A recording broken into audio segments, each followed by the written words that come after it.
Imaginez un instant, un groupe de garçons sont dans une île déserte, sans adultes, sans règles, sans civilisation.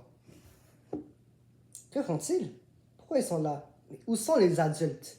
Malheureusement, il y a eu un crash d'avion et aucun adulte n'a survécu. Aucun!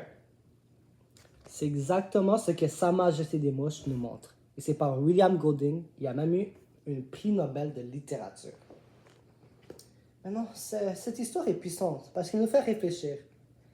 Est-ce que les humains, nous sommes civilisés ou est-ce que les lois et les règles nous contrôlent?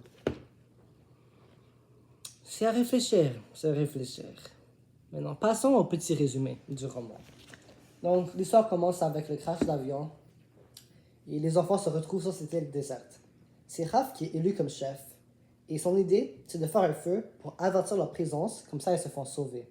Comme ça, ils ont la chance de se faire sauver. Et à Peggy, c'est quelqu'un d'intelligent, on peut dire c'est le bras droit de Ralph.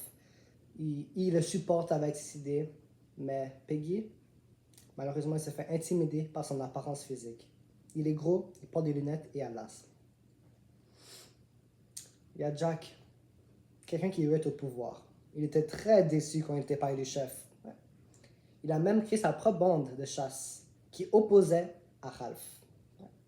C'est quelqu'un qui veut s'amuser, mais il est très violent. Après là, durant l'histoire, les enfants croient qu'il y a une bête sur l'île, croient qu'il y a un monstre, mais ils ne réalisent pas que c'est eux-mêmes le monstre créé par leur propre sauvagerie.